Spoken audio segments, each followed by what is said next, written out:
बिस्मिल्लाहिर्रहमानिर्रहीम। इलेक्ट्रोकेमिस्ट्री में आज का जो हमारा टॉपिक है वो है इलेक्ट्रोकेमिकल इंडस्ट्रीज़। हमने कुछ इंडस्ट्री को स्टडी करना है और कुछ मेटल्स की मैन्युफैक्चरिंग करनी है, जिसमें हमारा सबसे पहला पॉइंट है कि manufacturing of sodium metal from fuse sodium chloride.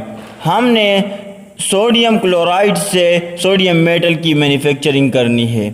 अब हम सोडियम मेटल की मैन्युफैक्चरिंग क्यों करते हैं, कैसे करते हैं और किस इक्विपमेंट में करते हैं, तो ये 3 सवाल है हमारे पास। इसको हम ज़रा देख लेते हैं।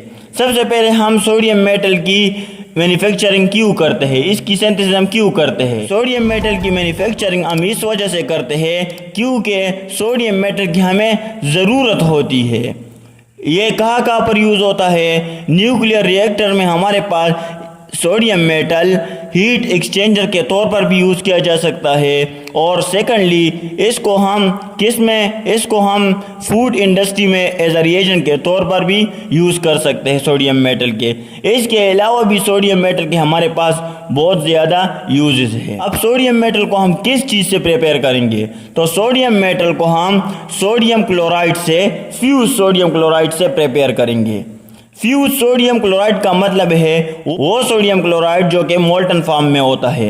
अब मोल्टन फॉर्म में कौन सा सोडियम क्लोराइड होता है? जिसमें सोल्यूट की क्वांटिटी ज़्यादा होती है सॉल्वेंट से, तो ऐसे फॉर्म को हम फ्यूज फॉर्म या इसको हम मोल्टन फॉर्म कहते हैं। तब जो हमारा क्वेश्चन है कि सोडियम मेटल को हम किस चीज़ में प्रिपेयर करेंगे, तो इसके लिए हमारे पास एक special type of equipment use होता है, एक special type of device use होता है, जिसको हम क्या कहते हैं? जिसको हम डाउन सेल कहते हैं। जिसको हम क्या कहते हैं? जिसको हम डाउन सेल कहते हैं। अब डाउन सेल हमारे पास इलेक्ट्रोलाइटिक सेल का एक टाइप है। हमने प्रीवियस लेक्चर में इलेक्ट्रोकेमिकल सेल के बारे में डिस्कस किया था कि इलेक्ट्रोकेमिकल सेल के हमारे पास 2 टाइप्स होते हैं। एक को हम इलेक्ट्रोलाइटिक सेल कहते हैं और दूसरे को हम गिल्वानिक सेल कहते हैं।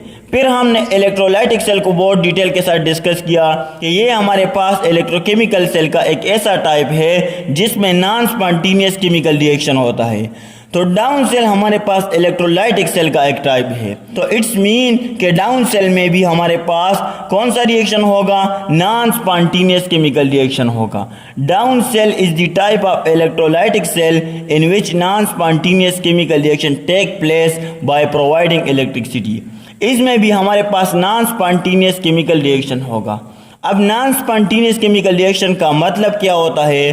तो ऐसा केमिकल रिएक्शन जिसको परफॉर्म करने के लिए, जिनको प्रोसीड करने के लिए हमें इलेक्ट्रिसिटी सप्लाई करनी पड़ती है, तो ऐसे केमिकल रिएक्शन को हम नॉन स्पॉन्टेनियस केमिकल रिएक्शन कहते हैं। अब डाउन सेल में भी नॉन स्पॉन्टेनियस केमिकल रिएक्शन होगा।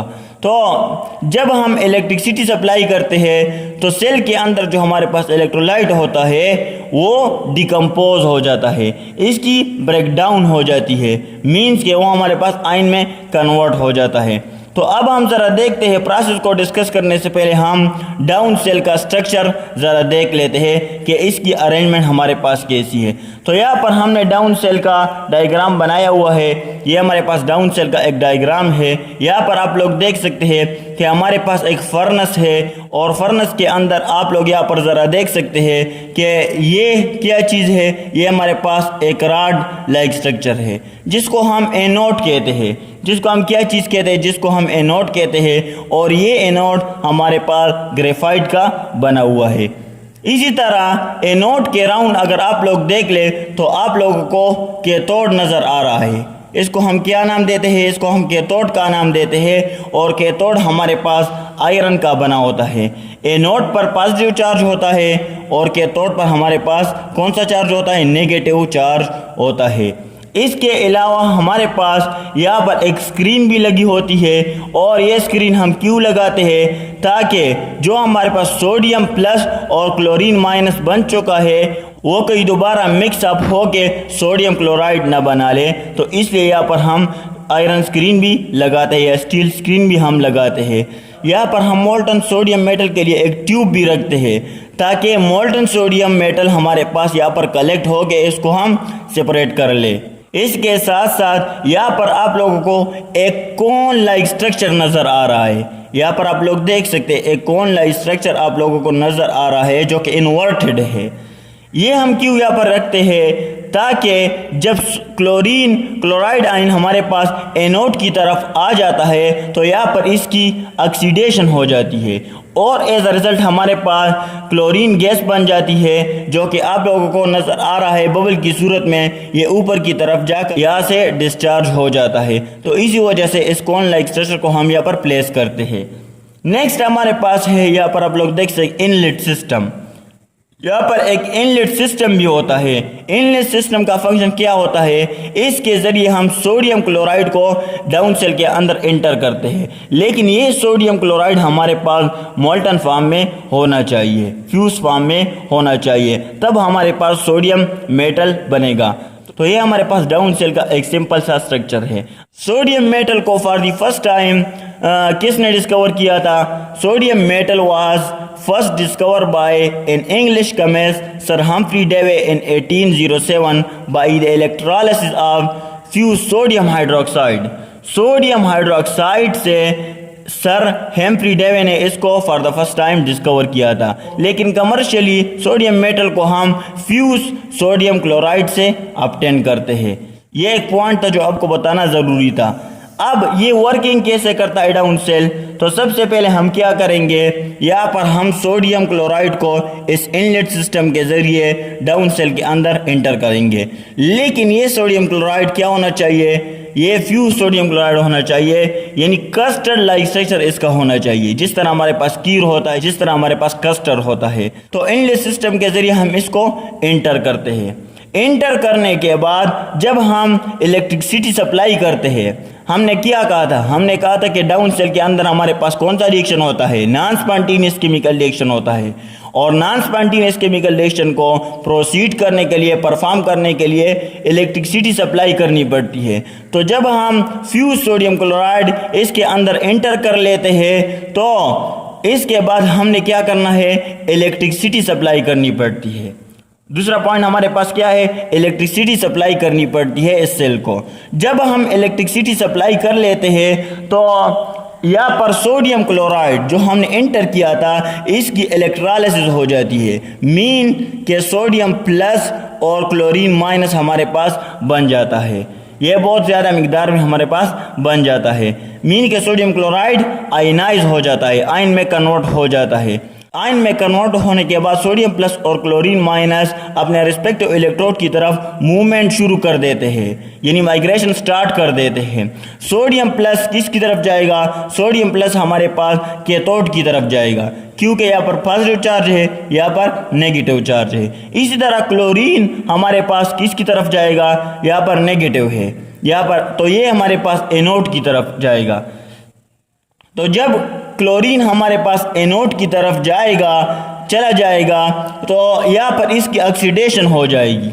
और ऑक्सीडेशन का मतलब क्या है, ऑक्सीडेशन का मतलब है loss of electron, donation of electron. तो यहाँ से इलेक्ट्रॉन क्या हो जाएंगे, रिमूव हो जाएंगे, चले जाएंगे। तो एज अ रिजल्ट हमारे पास क्लोरीन बन जाएगा, यहाँ से ये नेगेटिव चार्ज हमारे पास ख़त्म हो जाएगा और एज अ रिजल्ट हमारे पास क्लोरीन गैस हमारे पास बन जाएगी। अब ये होता कैसे है, इसको हम देख लेते हैं। हमारे पास क्या होता है, जब हम सोडियम क्लोराइड को इंटर कर देते हैं, यहाँ पर आप लोग देख सकते हैं सोडियम क्लोराइड, जब हम इसको इंटर कर देते हैं तो हमारे पास क्लोरीन प्लस 2Na यहाँ पर बन जाता है। या इसको हम इस तरह भी लिख सकते हैं कि 2 सोडियम क्लोराइड, इसको जब हम इंटर कर देते हैं और इलेक्ट्रिसिटी सप्लाई करते हैं तो 2Na plus 2 chlorine minus, means कि हमारे पास 2 सोडियम के आयन बन जाते हैं और 2 क्लोरीन के आयन बन जाते हैं। यहाँ पर हमारे पास क्या है, 2 क्लोरीन के आयन बन गए, तो एक क्लोरीन का आयन ये है, इसके ऊपर नेगेटिव चार्ज है। नेगेटिव चार्ज का मतलब ये है कि इसके साथ एक एक्स्ट्रा इलेक्ट्रॉन अवेलेबल है। इस तरह हमारे पास दूसरा क्लोरीन भी है, इसके साथ भी एक एक्स्ट्रा इलेक्ट्रॉन अवेलेबल है। क्लोरीन के आउटर मोस्ट शेल में 7 इलेक्ट्रॉन होते हैं, लेकिन यहाँ पर एक एक्स्ट्रा इलेक्ट्रॉन है, तो यहाँ पर हमारे पास 8 इलेक्ट्रॉन बन जाते हैं। यहाँ पर भी हमारे पास 8 इलेक्ट्रॉन बन जाते हैं। जब ये क्लोरीन अपने आउटर मोस्ट शेल का एक इलेक्ट्रॉन लूज कर देता है और ये क्लोरीन भी आउटर मोस्ट शेल का एक इलेक्ट्रॉन लूज कर देता है, तो एज अ रिजल्ट हमारे पास क्या हो जाता है, इसके आउटर मोस्ट शेल में भी 7 इलेक्ट्रॉन रह जाते हैं और इस क्लोरीन के आउटर मोस्ट शेल में भी 7 इलेक्ट्रॉन रह जाते हैं। अपने ऑक्टेट को कंप्लीट करने के लिए ये क्लोरीन भी अपने आउटर मोस्ट शेल का एक इलेक्ट्रॉन शेयर कर देता है और ये क्लोरीन भी अपने आउटर मोस्ट शेल का एक इलेक्ट्रॉन शेयर कर देता है और एज अ रिजल्ट हमारे पास डाई एटॉमिक मॉलिक्यूल क्लोरीन बन जाता है। क्लोरीन डाई एटॉमिक मॉलिक्यूल बन जाता है और क्लोरीन गैस की सूरत में ये यहाँ से ये इस इन्वर्टेड कॉन लाइक स्ट्रक्चर से ऊपर की तरफ जाकर यहाँ से डिस्चार्ज हो जाएगा। तो इसी तरह हमारे पास डाई एटॉमिक मॉलिक्यूल क्लोरीन बन जाता है। अब सोडियम मेटल, यहाँ से 2 इलेक्ट्रॉन लूज हुए हैं। सोडियम के ऊपर कौन सा चार्ज है, सोडियम के ऊपर पॉजिटिव चार्ज है। मीन्स के यहाँ पर क्या है, इलेक्ट्रॉन की कमी है। पॉजिटिव चार्ज का मतलब क्या है कि इसने इलेक्ट्रॉन डोनेट किए हैं, इसके साथ इलेक्ट्रॉन की कमी है। तो सोडियम का एटॉमिक नंबर क्या है, सोडियम का एटॉमिक नंबर हमारे पास 11 है। मीन्स के पहले शेल में 2 इलेक्ट्रॉन, दूसरे शेल में 8 इलेक्ट्रॉन और लास्ट शेल में हमारे पास 1 इलेक्ट्रॉन। हमारे पास कितने सोडियम आयन है, 2 सोडियम आयन हमारे पास यहाँ पर मौजूद है। अब जो 2 सोडियम आयन है, एक सोडियम ये है और एक सोडियम ये है। एक इलेक्ट्रॉन इसको रिक्वायर्ड है और एक इलेक्ट्रॉन इसको रिक्वायर्ड है। जो क्लोरीन ने 2 इलेक्ट्रॉन लूज किए थे, मीन के यहाँ पर ऑक्सीडेशन हो गई थी एनोड पर, सोडियम हमारे पास किसकी तरफ जाएगा, कैथोड की तरफ जाएगा और यहाँ पर हमारे पास रिडक्शन होगी। जो 2 इलेक्ट्रॉन क्लोरीन ने लूज किए थे वो 2 इलेक्ट्रॉन, एक इलेक्ट्रॉन ये सोडियम ले लेगा और एक इलेक्ट्रॉन ये सोडियम ले लेगा। एज अ रिजल्ट हमारे पास सोडियम मेटल बन जाएगा, सोडियम मेटल बन जाएगा और यहाँ पर हम एक ट्यूब रख देते हैं जिसमें हम सोडियम मेटल को कलेक्ट करते जाते हैं। अब कैथोड पर रिडक्शन होती है, कैथोड पर क्या होती है, रिडक्शन होती है और एनोड पर हमारे पास ऑक्सीडेशन होती है। रिडक्शन कैसे होती है और ऑक्सीडेशन कैसे होती है, इसको हम ज़रा डिस्कस कर लेते हैं। यहाँ पर आप लोग देख सकते हैं कि molten sodium chloride ionized as, anode पर कौन सा रिएक्शन होता है, 2 क्लोराइड आयन है। मीन्स के यहाँ पर क्लोरीन 2 है और हर क्लोरीन के साथ एक एक्स्ट्रा इलेक्ट्रॉन अवेलेबल है। तो ये क्लोरीन क्या करेंगे, एक इलेक्ट्रॉन ये क्लोरीन लूज कर देता है और दूसरा इलेक्ट्रॉन ये क्लोरीन लूज कर देता है। तो आप लोग देख सकते हैं कि हमारे पास डाई एटॉमिक मॉलिक्यूल क्लोरीन बन जाता है प्लस 2 इलेक्ट्रॉन यहाँ से चले जाते हैं। तो एनोड पर हमारे पास ऑक्सीडेशन रिएक्शन होता है, ऑक्सीडेशन रिएक्शन होता है। और कैथोड की तरफ अगर हम देख लेते हैं तो 2 सोडियम प्लस है। मीन्स के इसको इलेक्ट्रॉन एक्सेप्ट करने की ज़रूरत है। तो ये 2 इलेक्ट्रॉन कौन एक्सेप्ट कर देता है, 2 सोडियम मेटल है, 2 सोडियम आयन है। मीन्स के एक सोडियम ये है और दूसरा सोडियम ये है। 2 इलेक्ट्रॉन है, एक इलेक्ट्रॉन ये एक्सेप्ट करता है और एक इलेक्ट्रॉन ये एक्सेप्ट कर देता है। तो एज अ रिजल्ट हमारे पास सोडियम मेटल बन जाता है। इस तरह हम सोडियम मेटल की मैन्युफैक्चरिंग करते हैं, इसकी सिंथेसिस करते हैं, इसको हम प्रिपेयर करते हैं डाउन सेल के अंदर। और ऑल रिएक्शन को अगर हम देख लेते हैं तो 2 सोडियम क्लोराइड, 2 सोडियम क्लोराइड यहाँ पर हमारे पास 2 सोडियम मेटल बन जाता है और क्लोरीन डाई एटॉमिक मॉलिक्यूल बन जाता है जो कि कॉन लाइक स्ट्रक्चर से हमारे पास डिस्चार्ज हो जाता है। यहाँ पर आप लोग देख सकते हैं। ये हमारे पास था manufacturing of sodium metal from fuse sodium chloride, कि हम सोडियम क्लोराइड से सोडियम मेटल को किस तरह मैन्युफैक्चर कर सकते हैं। Okay, thanks.